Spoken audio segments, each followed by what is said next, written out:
परमेश्वर के वचन से मनन करेंगे। और पहला यूहन्ना उसका 3 अध्याय 3-10।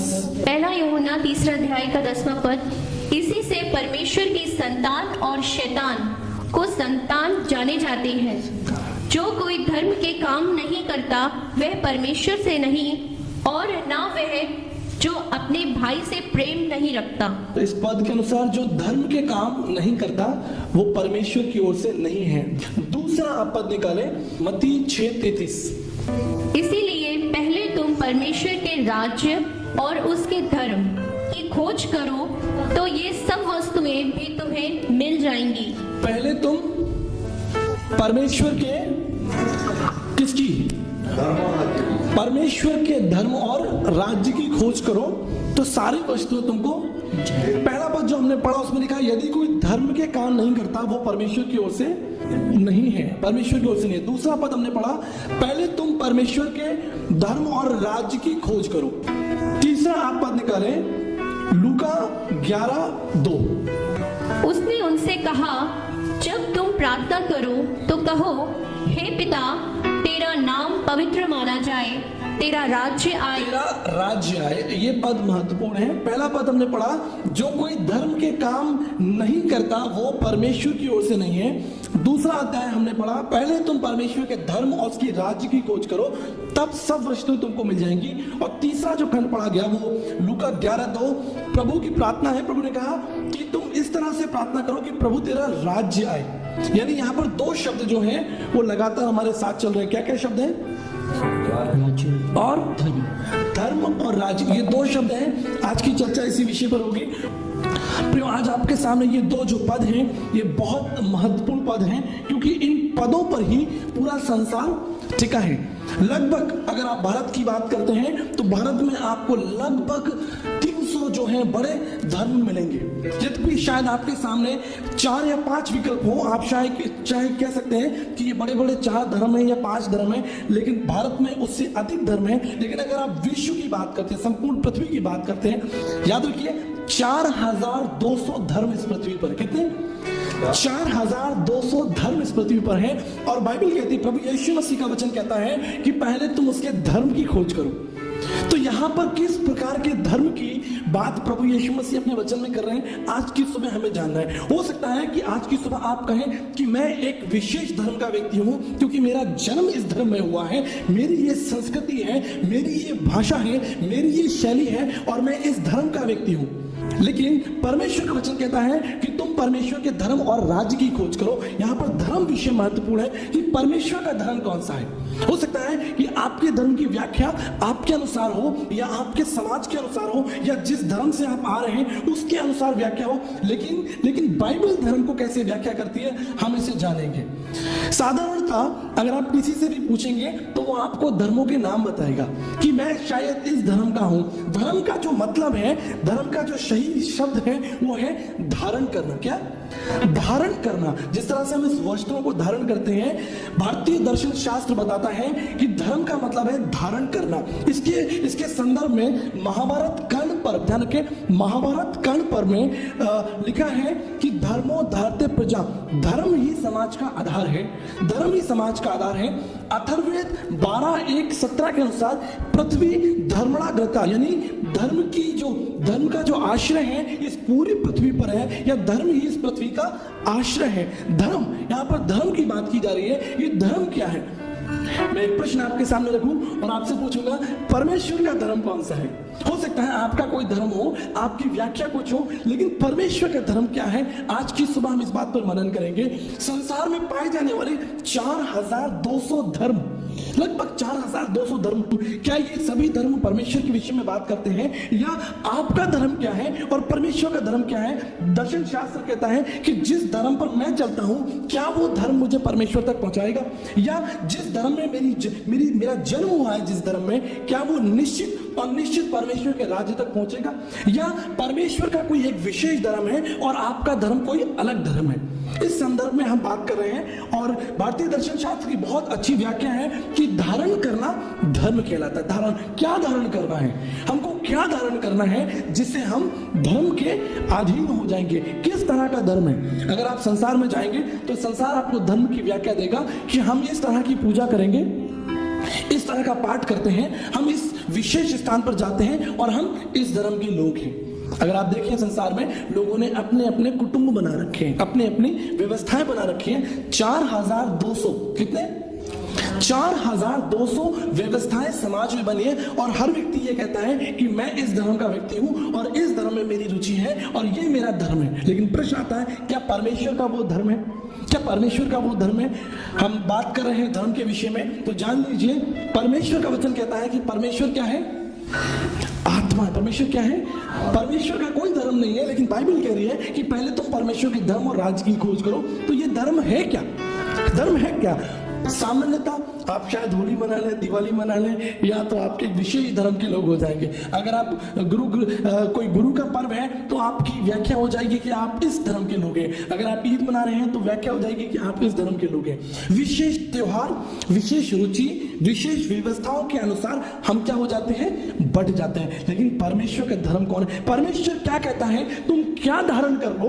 वो कौन सी बातें हैं जो प्रभु कहता है कि तुम धारण कर लो? बाइबल के अनुसार परमेश्वर के धर्म की व्याख्या गलातियों की पुस्तक उसके 5 अध्याय 22 पद में, 5 अध्याय 22 पद में परमेश्वर अपने धर्म की बात कर रहे हैं। जानते हैं क्या वो है? प्रेम, आनंद, शांति, धीरज, कृपा, भलाई, विश्वास, नम्रता और संयम। ये आत्मा के 9 फल हैं। किसके? आत्मा के। ये पवित्र आत्मा के 9 फल हैं। परमेश्वर का वचन कह रहा है कि तुम इनको क्या कर लो? धारण कर लो। यहां पर परमेश्वर रीति रिवाज और परंपराओं की बात नहीं कर रहा है। यहां पर परमेश्वर आपके पूजा पाठ के तरीकों की बात नहीं कर रहा है। यहां पर परमेश्वर आपको अलग अलग धर्मों में बांटने की बात नहीं कर रहा है। झूठी भक्ति, झूठी शिक्षाएं, धर्म के नाम पर लड़ाई झगड़ा, धर्म के नाम पर बंटवारा, इस बात को परमेश्वर नहीं कह रहा। लेकिन परमेश्वर क्या कह रहा है कि तुम क्या धारण कर लो? क्या धारण कर लो? तुम धारण कर लो प्रेम, तुम धारण कर लो आनंद, तुम धारण कर लो शांति, तुम धारण कर लो कृपा, भलाई, विश्वास, नम्रता और संयम। इन बातों को तुम धारण कर लो, क्योंकि प्रभु यीशु मसीह ने कहा जब तुम मेरी शिक्षाओं पर चलोगे, मेरी शिक्षाओं को क्या करो? अपने ऊपर। प्रभु यीशु मसीह ने मत्ती 11:29 में क्या कहा? मेरी शिक्षाओं को अपने ऊपर ले लो। मेरी शिक्षाओं को अपने। प्रभु यीशु मसीह ने ये नहीं कहा कि मेरा धर्म तुम ले लो, ये कहा प्रभु ने कहा नहीं, मेरी शिक्षाओं को तुम अपने ऊपर ले लो। लेकिन सामान्यतः साधारण तरीके से लोग धर्म की व्याख्या कैसे करते हैं? परंपराओं से करते हैं, रीति रिवाजों से करते हैं, पूजा पाठ के तरीकों से करते हैं, व्यवस्थाओं से करते हैं। लेकिन परमेश्वर का वचन यहाँ पर हमको धर्म की एक विशेष परिभाषा सिखाता है, और वो विशेष परिभाषा क्या है? दया, नम्रता, प्रेम, भलाई, संयम, कृपा। आत्मा के 9 फलों के विषय में परमेश्वर का वचन हमसे बात कर। यहां पर परमेश्वर ये नहीं कह रहा है कि तुम इस संस्कृति को अपना लो, इस तरीके की पूजा पाठ के नियमों को अपना लो, इस तरह के व्रत को अपना लो, इस तरह की व्यवस्थाओं को अपना लो। प्रभु ये नहीं कह रहा है, लेकिन प्रभु कह रहा है कि तुम प्रार्थना करो कि प्रभु का राज जाए। तुम प्रार्थना करो कि तुम धर्म के पीछे चल सको। धर्म क्या है, इस बात को हमको समझ लेना है, क्योंकि जब आप इस स्थान से बाहर जाएंगे तो आपकी पहचान, विशेष रूप से भारत में लोग आपकी पहचान आपके धर्म से करेंगे, आपके धर्म से करेंगे। और कैसे पता चल जाएगा कि आपका धर्म क्या? शायद आपके नाम से। आपका नाम जानकर लोग क्या कहेंगे? आप हो सकता है कि सिख समाज की पगड़ी या उनकी जो वेशभूषा है उसको देखकर लोग कहें कि आप इस धर्म के लोग हैं, या हो सकता है कि आपके नाम को देखकर लोग कहें कि आप मुस्लिम हैं क्योंकि आपका नाम ऐसा है। लेकिन परमेश्वर का वचन यहाँ पर इस तरह के धर्म की बात नहीं कर रहा है। परमेश्वर कह रहा है कि तुम क्या धारण कर लो? क्या धारण कर लो? प्रेम, आनंद, शांति, धीरज, कृपा, भलाई, विश्वास, नम्रता और संयम। भारतीय दर्शन शास्त्र के संत तुलसीदास जी ने जानते हैं क्या कहा? जाऊं कहां तज चरण तुम्हारे, और काको नाम पतित पावन, कही अति दीन प्यारे। हे परमेश्वर, मैं तेरे चरणों को छोड़कर कहां जाऊं? यहां संत तुलसीदास जी ये नहीं कह रहे हैं कि मैं इस धर्म को छोड़कर कहां जाऊं। यहां पर बात हो रही है मोक्षदाता की, परमेश्वर की, कि परमेश्वर का धर्म क्या है, परमेश्वर की जाति क्या है, परमेश्वर किस जाति और धर्म से अति प्रेम लगता है। लोगों ने अपनी अपनी व्यवस्थाएं बना ली है, लेकिन प्रश्न है क्या परमेश्वर आपके धर्म से खुश है? जो व्यवस्थाएं आपने बनाई है, क्या परमेश्वर उससे खुश है? श्वेताश्वर उपनिषद, ध्यान दीजिए, श्वेताश्वर उपनिषद उसके 3 अध्याय 8 पद में लिखा है, तुमेव विधिवती मृत्युमेति नान्य पंथा विद्यते अन्याय। परमेश्वर को जानकर, ध्यान दीजिए, परमेश्वर को जानकर मनुष्य इस भ्रम का, इस बंधन का क्या कर सकता है? उल्लंघन कर सकता है। परमेश्वर को जानकर, धर्म को जानकर नहीं, तुमेव विधिवती मृत्युमेति नान्य पंथा विद्यते न्याय। परमेश्वर को जानकर ही मनुष्य भ्रम, इस मृत्यु, इस बंधन से, धर्म के चक्रों से निकलकर, रीति रिवाजों को निकलकर किसको जान सकता है? परमेश्वर को जानकर कहां पहुंच सकता है? उस सत्य मार्ग को, क्योंकि उस सत्य मार्ग को जानने के लिए दूसरा मार्ग नहीं है। ये वही मार्ग है जिसे परमेश्वर ने बनाया है। परमेश्वर ने हमको त्योहार मनाने के लिए, परमेश्वर ने हमको संस्कृतियों में बांटने के लिए नहीं कहा। परमेश्वर ने नहीं कहा कि तुम हिंदू बन जाओ, परमेश्वर ने नहीं कहा कि तुम मुस्लिम बन जाओ, प्रभु ने नहीं कहा कि तुम ईसाई बन जाओ, लेकिन परमेश्वर कहता है कि तुम आनंद, प्रेम, भलाई, धीरज, कृपा, नम्रता, संयम को अपने जीवन में ले लो। ये मेरा धर्म है, ये है मेरी सच्चाई। दुर्योधन ने, अगर आप जानेंगे, पांडव गीता के अनुसार पढ़ेंगे, वहां लिखा है, दुर्योधन कहते हैं, जनानी धर्म ना चाहे प्रवृत्ति, धर्म को मैं जानता हूं लेकिन मेरी उससे प्रवृत्ति नहीं होती, छुटकारा नहीं होता। दुर्योधन कह रहे हैं, मैं धर्म को जानता हूं लेकिन किस तरह के धर्म को, किस तरह के धर्म को? इस वाले धर्म को जो प्रेम, दया, धीरज, संयम, कृपा, भलाई है, या पौराणिक बातें, संस्कृति, विचार, पूजा पाठ के तरीके, रीति रिवाजों के तरीके? आपके लिए धर्म की व्याख्या कौन सी है? आज सुबह इस वचन को सुनने से पहले आप जब धर्म को सुनते थे तो किस तरह का शब्द आपके कानों में आता था और आपकी मनसा क्या होती थी? धर्म क्या है? आज इस वचन से पहले, इससे पहले हम इसकी और गहराई में जाएं, अगर आप बाहर जाकर किसी से पूछेंगे धर्म क्या होता है, तो लोग सामान्यतः आपको 4-5 बड़े धर्मों का नाम देकर कह देंगे ये धर्म होता है। लेकिन परमेश्वर का वचन ऐसा नहीं सिखाता। परमेश्वर नहीं कहता कि तुम परंपराओं के पीछे चलो, परमेश्वर नहीं कहता कि तुम रीति रिवाजों में बंधे रहो, परमेश्वर नहीं कहता कि तुम झूठी शिक्षाओं में बंधे रहो, परमेश्वर नहीं कहता कि तुम कंफ्यूज रहो, तुम चिंता करते रहो कि तुम्हारा मार्ग परमेश्वर तक जाएगा या नहीं जाएगा। लेकिन प्रभु कहता है तुम प्रेम को धारण कर लो, प्रेम को धारण कर लो। आइए एक पद अगर आप मेरे साथ मनन करेंगे, मेरे साथ एक पद को आप मनन करेंगे, और वो है प्रेरितों के काम, उसका 17 अध्याय, प्रेरितों के काम 17 अध्याय और 25, 26 और 27। ना किसी वस्तु की आवश्यकता के कारण मनुष्यों के हाथों की सेवा लेता है, क्योंकि वह स्वयं ही सबको जीवन और श्वास और सब कुछ देता है। 26वां पद, उसने एक ही मूल से मनुष्यों की सब जातियां सारी पृथ्वी पर रहने के लिए बनाई हैं और उनके ठहराए हुए समय और निवास की सीमाओं को इसलिए बांधा है। 27वां, कि वे परमेश्वर को ढूंढें, कदाचित उसे टटोल कर पाएं, तो भी वह हम में से किसी से दूर नहीं। जी हाँ, परमेश्वर का वचन कहता है जिस परमेश्वर ने स्वर्ग और पृथ्वी को बनाया है वो आपके हाथों की सेवा को ग्रहण करता है क्या? वो आपके हाथों की सेवा को कभी ग्रहण नहीं करता। वो चाहता है कि हम इन बंधनों से बाहर निकल कर आए, हम बंधनों से बाहर निकलकर उस सच्चे परमात्मा को जान सके। और झूठी भक्ति, देखिए परमेश्वर की चेतावनी है कि परमेश्वर का वचन कहता है झूठी भक्ति, झूठे रीति रिवाज, धर्म के नाम पर लूटपाट, धर्म के नाम पर गुमराह होना और करना। ये कौन से धर्म की बात कर रहा हूं? जो आप एक व्याख्या बनाते हैं समाज के अनुसार, इस व्याख्या के अनुसार नहीं कि जहां परमेश्वर कहता है प्रेम, दया, धीरज, क्योंकि इन बातों के विपरीत कोई व्यवस्था नहीं है। व्यवस्था इन बातों के विपरीत है जब हम झूठ के पीछे चलते हैं, हम परंपराओं के पीछे चलते हैं और हम सोचते हैं कि ये हमारी परंपरा है, ये परमेश्वर का मार्ग है, ये परमेश्वर ने हमको सिखाया। लेकिन परमेश्वर कहता है नहीं, मैंने उन मार्गों को तैयार नहीं किया, वो मेरे मार्ग नहीं है। परमेश्वर का वचन कहता है, दर्शन शास्त्र में लिखा है, वो मिथ्या दर्शन देखते हैं और झूठ विचारते हैं, यद्यपि परमेश्वर ने उनको नहीं बनाया, परमेश्वर ने उनको नहीं भेजा, लेकिन वो झूठे मार्गों पर चलते हैं। लिखा है क्योंकि वह एक मनुष्य पर उनकी रीति रिवाजों और धर्म का क्या करेगा? न्याय करेगा। परमेश्वर रीति रिवाजों और धर्मों का क्या करेगा? न्याय। कौन से धर्म का? ये आपको जाना है, परंपरा वाला धर्म। ये परमेश्वर के अनुसार व्याख्या वाला धर्म नहीं, परंपरा, रीति रिवाजों के अनुसार। सावधान रहे, परमेश्वर का वचन कहता है सावधान रहे कि कोई तुम्हें उस तत्व ज्ञान और व्यर्थ की बातों के द्वारा भ्रम में ना डाले, जो मनुष्य की परंपराओं के अनुसार तो होते हैं परंतु परमेश्वर के प्रेम के अनुसार नहीं होते। परमेश्वर के प्रेम के अनुसार नहीं होते, मनुष्य की रीति रिवाजों के द्वारा होते हैं। परमेश्वर का वचन कहता है अंत के समय में, जानते क्या होगा? अंत के समय में, हम अंतिम युग में जी रहे हैं, अंत के समय में लोग खरी शिक्षा से बैर रखेंगे, खरी शिक्षा से। अभी आप देखें, कोई व्यक्ति अगर सूर्य को पानी दे रहा हो और हम उससे कहें कि भाई तू परमेश्वर को पहचानता है, तो खरी शिक्षा उसको अच्छी लगेगी, वो अपना सूर्य को जरूर पानी देगा। लेकिन आप उससे कहें कि भाई आओ हम बैठकर परमेश्वर के विषय में बात करें, तो पता क्या लिखा है? वो उसको ग्रहण नहीं करेंगे, वो उसको ग्रहण नहीं करेंगे। लेकिन अपनी कानों की खुजलाहट को मिटाने के लिए, कानों की खुजलाहट को मिटाने के लिए झूठी धार्मिक शिक्षाओं पर क्या करेंगे? मनन लगाएंगे। झूठी धार्मिक शिक्षाओं पर मनन लगाएंगे जो परमेश्वर के द्वारा बनाई गई नहीं है। इसलिए परमेश्वर का वचन कहता है, परमेश्वर को चेतावनी देता है कि हमको झूठी भक्ति, झूठे रीति रिवाज, झूठे धर्म की व्याख्याओं से हमको क्या करना है? बचना है। और ना खुद बचना है परंतु बहुतों को बचाना है, क्योंकि भारत देश की आवश्यकता धर्म नहीं है। अगर धर्म से भारत देश का अगर उत्थान हो जाता, तो आज न्यूज़पेपर में जब आप सुबह न्यूज़पेपर पढ़ रहे होते तो आपको अच्छी अच्छी खबरें दिखाई देती।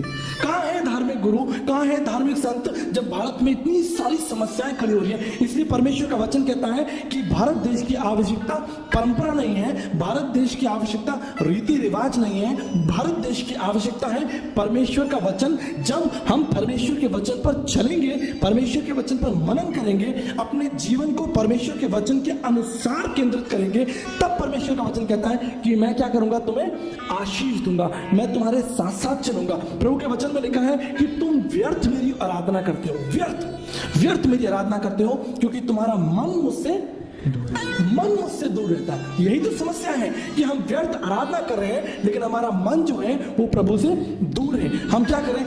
झूठी भक्ति करें, झूठी भक्ति। परमेश्वर ये ग्रहण नहीं करना चाहता, क्योंकि परमेश्वर कहता है तुम मेरे धर्म और मेरे राज्य की खोज करो। ये वो धर्म है जो शायद आपने बनाया हो, पौराणिक कहानियों पर आधारित, पौराणिक रीति रिवाजों पर आधारित, लेकिन परमेश्वर का वचन कहता है तुम मेरे धर्म और मेरे राज्य की खोज करो। परमेश्वर का धर्म, परमेश्वर का राज्य क्या है? इस बात पर हम आज मनन कर रहे हैं और परमेश्वर का धन्यवाद हो। आप स्तंभ धर्म सूत्र में देखिए, ध्यान दीजिए, आप स्तंभ धर्म सूत्र 1:15-13 में बताया है कि माँ बाप बच्चे को जन्म देते हैं दैहिक रूप से। कैसे? दैहिक रूप से माँ बाप बच्चों को जन्म देते हैं, लेकिन परमेश्वर की आत्मा, द स्पिरिट ऑफ गॉड, परमेश्वर का वचन उसको क्या करता है? नया जन्म देता है। उसके अंदर एक उद्देश्य, एक कार्य पैदा करता है। माँ बाप तो बच्चों को जन्म देते हैं शारीरिक रूप से, लेकिन परमेश्वर का वचन कहता है कि परमेश्वर उसको क्या करता है? वचन से नया जन्म देता है। और ये उस धर्म की बात है जब परमेश्वर कह रहा है कि तुम मेरी शिक्षाओं को क्या कर लो? धारण कर लो। मेरी शिक्षाओं को क्या धारण करना चाहते हैं आप? क्या आप कोई संस्कृति धारण करना चाहते हैं, या आप कोई वेशभूषा धारण करना चाहते हैं, या आप कुछ बन जाना चाहते हैं? परमेश्वर दयावंत परमेश्वर है, वो कहता है मेरी शिक्षाओं को तुम अपने ऊपर ले लो। लेकिन हमने क्या किया है? हमने झूठी पौराणिक बातों को, झूठे विचारों को, झूठे संस्कारों को अपने ऊपर बंधन के रूप में ढाल लिया। ये परमेश्वर की इच्छा नहीं है। आप ध्यान रखें, परमेश्वर का कोई धर्म नहीं है। प्रभु ने ये नहीं कहा कि तुमको मैं क्या देता हूं? धर्म देता हूं। प्रभु ने क्या कहा? तुम मुझसे जीवन ले लो, मैं तुम्हें जीवन देने, मैं यूहन्ना 10:10 में क्या कहा प्रभु ने? मैं इसलिए आया कि तुम जीवन पाओ और बहुतायत का जीवन पाओ। इसलिए प्रभु यीशु मसीह आया, वो हमें किसी प्रकार का धर्म देने के लिए नहीं आया। ये प्रभु का सिद्धांत है, ये प्रभु की इच्छा है कि हम उस धर्म को, उस सनातन धर्म को पहचाने जो प्रभु की ओर से। संस्कृति, पौराणिक कथाओं, कहानियों, रीति रिवाजों पर आधारित धर्म नहीं होता। ये संस्कृति का हिस्सा है, लेकिन जिस धर्म की बात परमेश्वर कर रहा है वो क्या है? प्रेम, आनंद, शांति, धीरज, कृपा, भलाई, विश्वास, नम्रता, संयम। अब चुनाव आपके हाथों में है। आपके पास धर्म नाम का एक विषय है और उसमें दो विकल्प हैं। पहला विकल्प है परंपराएं, रीति रिवाज, और दूसरा विकल्प है ईश्वरीय स्वभाव। धर्म नाम का एक तत्व है, उसकी दो शाखाएं हैं। मैं आपको परमेश्वर कहता है मैंने दोनों तुम्हारे सामने रख दिए हैं। अब आपको किस तरह का धर्म चुनना है? आपको परंपराएं, रीति रिवाज वाला धर्म चुनना है, संस्कृति वाला धर्म चुनना है, या ईश्वरीय स्वभाव वाला धर्म चुनना है? ये आपके हाथों में है। इसलिए परमेश्वर आपकी सहायता करे, आपको ज्ञान दे, बुद्धि दे कि प्रभु यीशु मसीह की शिक्षाओं पर चलकर आप सनातन परमेश्वर को जान सके। लेकिन प्रभु यीशु मसीह को ग्रहण करने के लिए, प्रभु यीशु मसीह के निकट आने के लिए मैं आपको कुछ 5 समस्याओं का विवरण देता हूं। 5 मुख्य समस्याएं हैं जो लोगों को प्रभु यीशु मसीह के पास निकट आने से रोकती हैं। 5 समस्याएं। पहली समस्या जानते हैं क्या है? पहली समस्या है अज्ञानता। पहली समस्या क्या है? अज्ञानता, जो लोगों को प्रभु यीशु मसीह के पास आने से रोकती है। इसलिए यीशु मसीह ने कहा तुम सत्य को जानो, सत्य तुमको स्वतंत्र करेगा। क्योंकि प्रभु जानता है कि लोग अंधकार में हैं, अज्ञानता में हैं। इसलिए पहली सबसे बड़ी चुनौती हमारे आगे है अज्ञानता, क्योंकि हम अज्ञानी हैं, इसलिए हम प्रभु यीशु मसीह के पास नहीं आ पा रहे। दूसरी जो सबसे बड़ी समस्या है वो है जाति और समुदाय का भय। जाति और, क्योंकि मैं इस जाति का हूं, मैं इस समुदाय का हूं, मैं इसमें ऐसे क्यों बढ़ूं, ये एक भय है प्रभु यीशु मसीह के निकट आने का। तीसरी जो समस्या हो सकती है वो हो सकती है मुखिया संबंधित भय। मुखिया क्या कहेगा, हमारे घर के बड़े लोग क्या कहेंगे, हमारे घर के जो बड़े, हमारे परिवार के लोग, जाति के लोग नहीं, हमारे परिवार के लोग, मेरे पिताजी क्या कहेंगे, मेरे दादाजी क्या कहेंगे, मेरे घर में क्या होगा यीशु मसीह को जब मैं ग्रहण कर लूंगा। चौथी जो समस्या है वो है पैतृक विरासत या पेशे से वंचित होना। पैसे, मेरे पिता शायद मेरी प्रॉपर्टी को पकड़ लें अगर मैं प्रभु यीशु मसीह के पीछे चलूं। साधु सुंदर सिंह के संग यही हुआ था। जब उन्होंने प्रभु यीशु मसीह को ग्रहण किया तो जानते क्या हुआ? उनके पिता ने उनको प्रॉपर्टी से बेदखल कर दिया। जब पंडित धर्म प्रकाश जी ने प्रभु यीशु मसीह को ग्रहण किया तो पंडित सोहनलाल शर्मा जी ने, उनके पिताजी ने उनसे कहा कि मैं तुमसे बात नहीं करूंगा। और लगभग 7 साल पिता और पुत्र के बीच में अच्छा संबंध नहीं हुआ। लेकिन जानते हैं अंत में क्या हुआ? आदरणीय पंडित सोहनलाल शर्मा जी ने भी प्रभु को ग्रहण किया। प्रभु का धन्यवाद हो। और जो सबसे बड़ी समस्या आ जाती है वो है धर्म या संस्कृति से हाथ धो बैठने का डर, कि मेरी संस्कृति, मेरा धर्म, मैं इस धर्म में पैदा हुआ हूं, मुझे 40 साल हो गए हैं, मैं 50 साल से संस्कृति के पीछे चल रहा हूं, अब मेरा क्या होगा? ये 5 मुख्य समस्याएं हैं जो प्रभु यीशु मसीह के पास आने से हमें रोकती हैं। लेकिन प्रभु कहता है मैं तुम्हारे साथ हूं, मैं तुम्हारे साथ हूं, I will walk with you, मैं तुम्हारे साथ साथ चलूंगा, मैं तुम्हारी सहायता करूंगा। चुनाव आपको करना है, क्योंकि अंत के समय में प्रभु का वचन कहता है अंत के समय में प्रभु हमारे कार्यों का क्या करेगा? न्याय करेगा। एक कार्यों का प्रभु न्याय करेगा, एक काम का तुमको बदला दूंगा। लेकिन हम धन्यवाद करते हैं जो लोग अंत तक धीरज धरेंगे, बाइबल कहती है जो अंत तक धीरज धरेगा वो निश्चित परमेश्वर के राज्य में प्रवेश करेगा। इसमें धोखा नहीं होगा, इसमें धोखा नहीं होगा। प्रभु कहते हैं मेरे वचनों में धोखा नहीं होगा। इसलिए आज की सुबह आपकी धर्म की व्याख्या क्या है मुझे नहीं मालूम, लेकिन मैं आपको बताना चाहता हूं कि परमेश्वर के वचन के अनुसार परमेश्वर की धर्म की जो व्याख्या है वो प्रेम, आनंद, शांति, धीरज, कृपा, भलाई, विश्वास और संयम है। ना कि झूठे रीति रिवाज, ना कि झूठे संस्कार, ना कि झूठी बातें, ना कि झूठी धार्मिक शिक्षाएं। प्रभु का वचन कहता है मेरी शिक्षाओं को, मेरे धर्म को तुम धारण कर लो, मेरा ये धर्म है, मेरा ये स्वभाव है। इसलिए प्रभु आपको आशीष दे, शांति दे। ये बात बहुत महत्वपूर्ण है कि हम धर्म शब्द जब हमारे पास आता है तो हम धर्म शब्द की पहचान कर सके कि धर्म है क्या शिक्षाएं धर्म है, परंपराएं धर्म है, या परमेश्वर का स्वभाव धर्म है। हम परमेश्वर का धन्यवाद करते हैं। मित्रों, हम अपना कार्यक्रम खत्म करना नहीं चाहते आपको बिना ये अवसर दिए कि आप प्रभु यीशु मसीह को अपने जीवन, अपने परिवार का उद्धारकर्ता प्रभु ग्रहण करें। एक छोटी सी प्रार्थना के साथ आप प्रभु को अपने जीवन में ग्रहण कर सकते हैं। एक बाइबल आधारित सत्संग में, सभा में आप आइए, प्रभु आपको निश्चित आशीष देंगे। आइए मेरे साथ इस छोटी सी प्रार्थना को हम करते हैं। प्रभु यीशु, मैं आपके प्रेम और बलिदान का धन्यवाद करता हूं। अपनी प्रतिज्ञा के अनुसार मेरे जीवन में आए, मेरी सहायता करें। इस प्रार्थना को यीशु के नाम से मांगता हूं, आमीन।